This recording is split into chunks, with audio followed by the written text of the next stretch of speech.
Hey everyone, I hope you guys are having a great day. So, I have some creepy stories regarding the night shift. I know there's a lot of things that could be happening during that time. Creepy customers, you know. But with that said, if you guys do enjoy the stories, please leave a like, comment, or subscribe.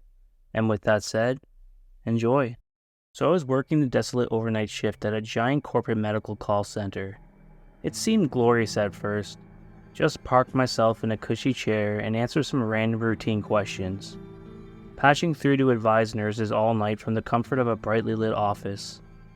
Easy enough gig for a recent grad trying to stay afloat in the city. I thought, but by 3 months, the endless robotic calls blurred together, soul-sucking under the office's flickering fluorescent lights, and things took a deeply creepy turn around 3 a.m. One Tuesday night when a bizarre caller pierced through my sleepy haze.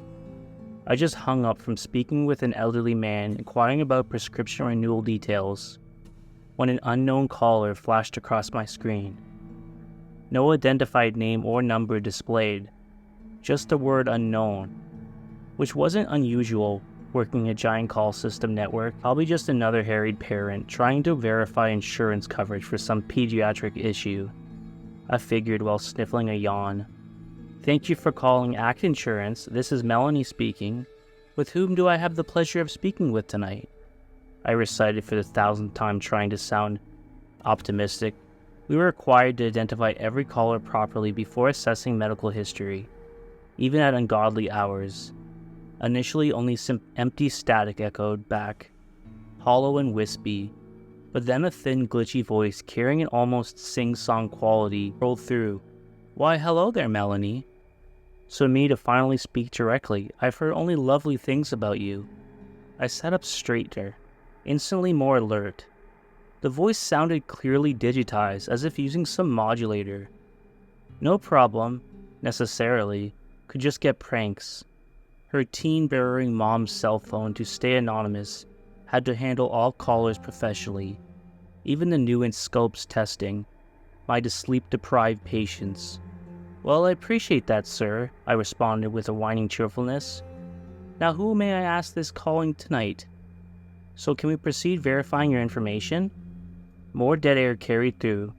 Initially, then finally from the static came an odd garbled noise, almost resembling giggling. The laugh sounded sinister, filtered through whatever voice-changing program concealed the stranger's real tone. Something about this call raised the tiny hairs on the back of my neck. Through my conscious brain, waved it off, still as just as harmless prank. Finally, the eerie voice glitched through my receiver again. Oh, but I think it's rather more fun to keep things mysterious in the late hours. Do you, Melanie? I really love to keep chatting about your pretty eyes. Tell me, are you all alone at that big call center right now?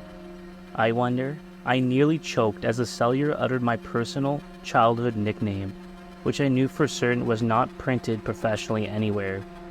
The anonymous man could access on my work profile. The only logical explanation was that this has to be some idiotic overnight stoper down the hall pranking me from another department to make the lonesome hours less dull. It had to be, swallowing hard. I kept my tone formal to not indulge whoever was clearly enjoying messing with me. Sir, I apologize, but if you do not provide your full legal name and proof of insurance affiliation, I cannot assist you further. Let's not waste each other's valuable time any longer tonight. Please call back tomorrow from an unverified line and we can proceed with your original inquiry. Then until then, I must disconnect and allow emergency callers access. Thank you. Have a good evening. I reached decisively for the end of the call button, empowered by my perfectly professional monologue, but right before I disconnected fully, that garbled voice somehow slithered through the receiver one last time, dissing sweet dreams later in that precious apartment right around the corner. My Melly, do you hope you sleep well, because I'll be watching over you. And then that loud crackle reverberated at the line, went fully dead. I slammed my headset down, hands shaking, instantly double-checking the lock on our office heavy door and shutting my workstation blinds tightly. This had to be some wildly inappropriate idea of a joke from the overnight cleaning guy. or a bored security guard in one of the adjoining corporate offices, right? Surely no random stranger could actually know my identity, let alone such obvious, these specific personal home details mentioned so tauntingly. I convinced myself to brush off the bizarre call as a flip incident and tried absorbing back into my usual work rhythm. But over the next few weeks, more implicable calls proceeded to pierce through each empty overnight I worked alone, and each time that thin otherworldly voice addressed me by my name and revealed yet another uncanny detail about my private life, almost conversationally, that no stranger should possibly possess. Around 3:17 a.m., exactly that garbled dead air rain would trill from unknown origins. "Oh, sweet Melody, try not to rest your pretty head on the desk. That way we wouldn't want you to wake up stiff in the shoulders now, would we? Take care of your body, my dear." Click went the phone. Sometimes at 4 a.m. when I shuffled to the break room, blurry-eyed and hypnotic, my Cheetos and Red Bull again. Not very nutritious snacks to power my mind through the night shift. Maybe I'll bring over some nice hot soup for dinner break. Instead, Click small disturbing crumbs, hinting that Phantom didn't just know I was work number. He was potentially surveilling me physically inside, late nights when foot traffic dwindled to zero. I tried everything, arriving early to score empty halls for no lurkers, reporting no harassment to deaf corporate bureaucracies who gaslit me, inciting it must be user errors. Somehow allowing personal data breaches, even confrontational retaliation, screaming threats into dead air, met only with that wheezing cracked crackle in response, but nothing stopped my tormentor, who only upped his intrusions the more I struggled or questioned. Soon this faceless specter knew just my work and dress, but sleep deeply invasive private details, as well as the very specific piling of my beloved old bunny plushie, Pumpkin, I owned since childhood. The Alice in Wonderland socks I wore under her boots when trudging reluctantly back into the abandoned overnight floor. My undying love for off-Broadway shows, tunes that I often softly sang, scanning insurance paperwork alone. All became too much as a cumulative sleepless weeks weighed down while listening to that disembodied voice casually hunt intimate personal square footage. Like a serial killer, except his preferred bloody playfield was my private mental landscape. No physical violence or forced entry needed, just slowly stalking, claimed through privileged emotional access points he shouldn't rightfully possess. I felt wholly violated in the most Gragian post-mortem sense possible, and utterly helpless, stopping his thin encrypted voice from cheerily following my every movement on and offside, late nights. I'm a male and I work night shifts as a mobile security guard in Northern Europe. I have predetermined rounds and places I need to patrol. Along with that, I have to drive all the alarms that I get from customers, which includes private people's homes, cottages, etc., as well as company buildings. So this one night at around 1 a.m., I got an alarm through our daughter company, who offers alarm systems to private people. This alarm came from a neighboring city around 25 kilometers away from where I was. I accept the alarm and start heading there. The alarm came from a house in the middle of a forest. I get to the place and I see that there's no lights of any kind, so I had to rely on my company's flashlight to see around. The flashlight was almost out of battery, so it wasn't very bright, but it was all I had to work with. Once I got out of the car, I circled around the house. That's when I saw an open door in the back of the house, facing a pitch-black dark forest. I opened the door and I went inside to see if anybody had broken in. I had my pepper spray at the ready as I was holding in my hand against my waist at this point, because I had an eerie feeling, and I had my flashlight in the other hand. Once I got inside, I checked the basement, which the door led to, but I didn't find anything, until I got a call from that company that forwarded the alarm to me. They had asked me if I opened another door, since apparently there was an active alarm on a door that had triggered after I had already arrived. I told them no, and that it couldn't have been me that triggered the alarm. They then told me to check the whole place out again, as well as all the doors, which I agreed to, then hung up.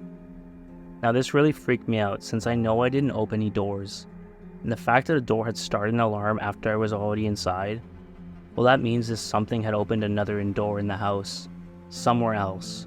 So I checked the whole house and I don't find anything out of the ordinary, and no other doors were open. So I go back to the door I came in through to close it, and I see footprints on the floor, which I know weren't for me, since I had bigger footprints than what the prints looked like. I kind of panicked a little bit because the situation overall was getting hella creepy, and I assumed that there was someone hiding. I go around the place one more time and again find nothing out of the ordinary. So I cleared the alarms, locked the place up, and then armed the system and got to my car. I called the company to check if everything was okay, and no other alarms were tripped, and they said everything was fine, as they reported the case and then left. This probably doesn't sound that scary at all to you, but in the moment when you're in the pitch black darkness, all alone in the middle of the woods with barely working flashlights, investigating an open door alarm while evidently some other doors open and close while you're inside, along with appearing footprints on the floor, you would most likely be spooked as well. I've been doing this work for a while, so I have a good understanding of how these types of alarms usually go off. 9 out of 10 times it's just an IR sensor that detected an animal in the backyard, and all the doors are locked, so when all this happened that night, I knew it wasn't a false alarm. If I had to guess what happened, I guess that the back door was unlocked and someone came in whenever they were there to rob the place, or not. I don't know. But they came in, and once I got there, they hid inside a closet or something and then left through the basement door when I went upstairs from the basement, which would explain why the footprints appeared after I'd already gone through the place. But whatever the case may be, I'm really thankful that nothing happened that night, even if there wasn't anybody with bad intentions. I've had similar cases before, but none of those other times had doors tripping any alarms that weren't tripped by me. I want to warn you to always be alert in the line of work, and especially if you work alone. My name is Trevor, and I'm a 23-year-old first responder. I've been a firefighter/medic for about 5 years now, and I've seen it all. I also work a side gig for a private ambulance company. For those who don't know, a private ambulance company basically goes to hospitals and transports patients to either another hospital, nursing home, or their house. One night during a night shift, we get sent to a hospital for a discharged patient who was admitted for a strange behavior. She was around 70 years old with a long history of psychiatric problems. We got the report, and the nurses said she was calm and cooperative the whole time. My partner and I introduce ourselves to the patient, and she smiles and introduces herself to us. She seemed pretty normal and nice. She looked very tired and she had weird odors, but other than that, she seemed normal. It was a 10-minute transport, so after I was done with the report, we just talked about how life was treating us all. We eventually get her to her group home and we walk her inside. My partner and I are giving the caregiver's report on everything, and at the corner of my eye, I can see the lady giving me the 1,000-yard stare. I don't think anything of it until I notice her pacing back and forth, just staring at me. For a little 70-year-old woman, she was moving fast and not breaking eye contact. I glance at her every few seconds just to see if she's still moving and staring at me. My partner won't shut up to the caregiver because she was young and cute. So meanwhile, I'm freaking the hell out about this old lady. Finally, the old lady catches me staring at her and stops moving. It's 90 degrees outside and there's also no AC on, and I just became cold. What felt like minutes, the woman suddenly does a full sprint inside her room. My partner sees it and she ushers me to go in there and see if she's okay. I was very hesitant, but my partner started heading in there himself, and I didn't want to leave him alone. The lights in her room were all off, with the only light source coming from the hallway. We walk in, and now she's just sitting crisscross in the middle of her room, backs towards us. We call her by her name, and what happened next actually left a permanent scar in me. By the way, she turned her head all the way around and gave us that same stare that I witnessed earlier. Her eyes were fully black skin, was more pale than before, and her mouth was wide open. All of a sudden, she then started to scream with the top of her lungs, and it wasn't a typical girl scream. It was a deep, demented scream like no other. We both ran the hell out into the living room, with the caregiver not moving or even seemed concerned. We asked her what was that, and all she said back was, "Yeah, she does that a lot. Can you take her back to the hospital?" At first we were like, hell no. Not until the woman came out of the same stare complaining about neck pains. Her protocol, we really can't refuse patient treatment. So we loaded her back up, and the whole time I knew she was staring right at me. I fought the urge to cry or look up. Unfortunately, I looked up, and she was actually looking right at me and smiling. She even said to me, "I really hate that place." She then turned around and didn't say another word. We then took her to her room and gave her a report to the nurse. As we were leaving the room, we walked out the door, and she actually said, "See you in your nightmares," then started laughing while walking backwards, not breaking eye contact. She wasn't wrong. I've actually had multiple nightmares about her. I really hope she gets the help she desperately needs. But I also hope I never see her again. I hope you guys enjoyed those stories. They were kind of creepy. You never know what you're going to see when you're doing a night shift. With that said, I love hearing good comments. Thank you all for subscribing. It means the world to me. I really want to make more content, and your likes and comments make the world to me. With that said, as always,